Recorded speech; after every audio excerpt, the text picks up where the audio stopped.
ಇನ್ನು ಸ್ನೇಹಿತರೆ, ನಿಮಗೆಲ್ಲ ತಿಳಿದಿರುವ ಹಾಗೆ ತಿರುಪತಿ ತಿಮ್ಮಪ್ಪನ ಲಡ್ಡು ಪ್ರಸಾದಕ್ಕೆ ತನ್ನದೇ ಆದ ರುಚಿ ಇದೆ ಅಂತಾನೆ ಹೇಳಬಹುದು. ಹೌದು, ಬೇರೆ ಎಲ್ಲ ದೇವಸ್ಥಾನಗಳ ಲಡ್ಡು ಪ್ರಸಾದಕ್ಕೆ ಹೋಲಿಕೆ ಮಾಡಿದರೆ ತಿರುಪತಿ ತಿಮ್ಮಪ್ಪನ ಲಡ್ಡು ಪ್ರಸಾದದ ರುಚಿಯೇ ಬೇರೆ. ಸದ್ಯ ತಿರುಪತಿ ತಿಮ್ಮಪ್ಪನ ಲಡ್ಡು ಪ್ರಸಾದದಲ್ಲಿ ಕಲಬೆರಕೆ ಕಂಡು ಬಂದಿದ್ದು ಇದು ದೇಶದ ಜನರ ಬೇಸರಕ್ಕೆ ಕಾರಣವಾಗಿದೆ. ಹೌದು, ತಿರುಪತಿ ತಿಮ್ಮಪ್ಪನ ಲಡ್ಡು ಪ್ರಸಾದದಲ್ಲಿ ದನದ ಕೊಬ್ಬು, ಮೀನಿನ ಎಣ್ಣೆ ಮತ್ತು ಹಂದಿಯ ಕೊಬ್ಬುಗಳು ಕಲಬೆರಕೆಯಾಗಿರುವುದು ಲ್ಯಾಬ್ ವರದಿಯಿಂದ ತಿಳಿದು ಬಂದಿದೆ. ಈ ಕಲಿಯುಗದಲ್ಲಿಯೂ ಭಕ್ತರ ಇಷ್ಟಾರ್ಥಗಳನ್ನು ಈಡೇರಿಸುವ ತಿರುಪತಿ ತಿಮ್ಮಪ್ಪನ ಸನ್ನಿಧಾನದಲ್ಲಿ ಸಿಗುವ ಲಡ್ಡು ಪ್ರಸಾದ ವಿಶ್ವವಿಖ್ಯಾತಿಯನ್ನು ಪಡೆದುಕೊಂಡಿದೆ. ಇನ್ನು ತಿರುಪತಿ ತಿಮ್ಮಪ್ಪನ ಸನ್ನಿಧಾನದಲ್ಲಿ ಸಿಗುವ ಲಡ್ಡಿನ ಪರಿಮಳ ರುಚಿ ಬೇರೆ ಯಾವ ಲಡ್ಡಿನಲ್ಲಿ ಸಿಗುವುದಿಲ್ಲ ಅಂತಾನೆ ಹೇಳಬಹುದು.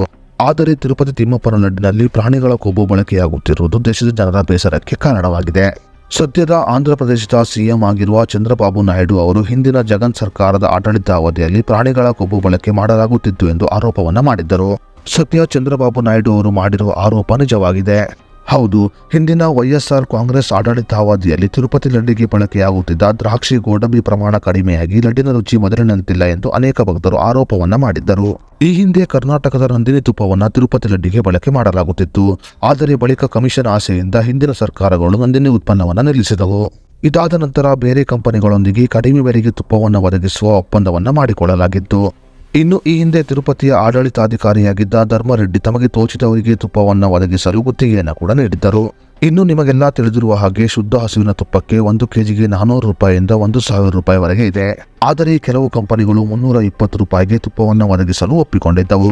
ಅದೇ ರೀತಿಯಲ್ಲಿ ಕಡಿಮೆ ಬೆಲೆಗೆ ತುಪ್ಪ ಸಿಗುತ್ತದೆ ಅನ್ನುವ ಆಸೆಗೆ ಬಿದ್ದು ಕಂಪನಿಗಳ ಹಿನ್ನೆಲೆಯನ್ನು ತಿಳಿದುಕೊಳ್ಳದೆ ಗುತ್ತಿಗೆಯನ್ನು ನೀಡಲಾಗಿತ್ತು. ಅದೇ ರೀತಿಯಲ್ಲಿ ಪ್ರತಿದಿನ ಲಡ್ಡು ತಯಾರಿಕೆಗೆ ತಿರುಪತಿ ದೇವಾಲಯಕ್ಕೆ 15 ಕೆಜಿ ತುಪ್ಪವನ್ನು ನೀಡಲಾಗುತ್ತಿತ್ತು. ಸದ್ಯ ಆಂಧ್ರಪ್ರದೇಶದ ಸಿಎಂ ಆಗಿರುವ ಚಂದ್ರಬಾಬು ನಾಯ್ಡು ಅವರ ಆರೋಪದ ಮೇರೆಗೆ ಲಡ್ಡು ಪ್ರಸಾದವನ್ನ ಲ್ಯಾಬ್ಗೆ ಕಳುಹಿಸಿದ ನಂತರ ಇದರಲ್ಲಿ ಕಲಬೆರಕೆಯಾಗಿರುವುದು ಕಂಡು ಬಂದಿದೆ. ಹೌದು, ತಿರುಪತಿ ತಿಮ್ಮಪ್ಪನಿಗೆ ನೀಡಲಾಗುತ್ತಿದ್ದ ತುಪ್ಪದಲ್ಲಿ ದನದ ಕೊಬ್ಬು, ಪಾಮ್ ಆಯಿಲ್, ಸೋಯಾಬೀನ್ ಮತ್ತು ಸನ್ಫ್ಲವರ್ ಎಣ್ಣೆ ಮತ್ತು ನೀರಿನ ಎಣ್ಣೆ ಬಳಕೆಯಾಗಿರುವುದು ತಿಳಿದು ಬಂದಿದೆ. ಹಿಂದಿನ ಸರ್ಕಾರ ಈ ತುಪ್ಪವನ್ನ ಪರೀಕ್ಷೆ ಮಾಡದೆ ತಿರುಪತಿ ಲಡ್ಡನ್ನು ತಯಾರಿಸಲು ಅನುಮತಿಯನ್ನು ನೀಡಿತ್ತು. ಆದರೆ ಈಗ ಲ್ಯಾಬ್ನಲ್ಲಿ ತುಪ್ಪವನ್ನ ಪರೀಕ್ಷೆ ಮಾಡಿದ ನಂತರ ತುಪ್ಪದಲ್ಲಿ ಕಲಬೆರಕೆಯಾಗಿರುವುದು ಸ್ಪಷ್ಟವಾಗಿದೆ. ತಿರುಪತಿ ಲಡ್ಡಿನಲ್ಲಿ ಕಲಬೆರಕೆ ಕಂಡು ಬಂದ ಬೆನ್ನಲ್ಲೇ ಕರ್ನಾಟಕ ರಾಜ್ಯ ಸರ್ಕಾರ ಕೂಡ ಹೊಸ ಆದೇಶವನ್ನು ಹೊರಡಿಸಿದೆ. ಹೌದು, ಕರ್ನಾಟಕ ರಾಜ್ಯ ಸರ್ಕಾರದ ಹೊಸ ಆದೇಶದ ಪ್ರಕಾರ ಇನ್ನು ಮುಂದೆ ಲಡ್ಡು ಪ್ರಸಾದಗಳಿಗೆ ನಂದಿನಿ ತುಪ್ಪವನ್ನು ಮಾತ್ರ ಬಳಕೆ ಮಾಡಲು ಆದೇಶವನ್ನು ಹೊರಡಿಸಲಾಗಿದೆ.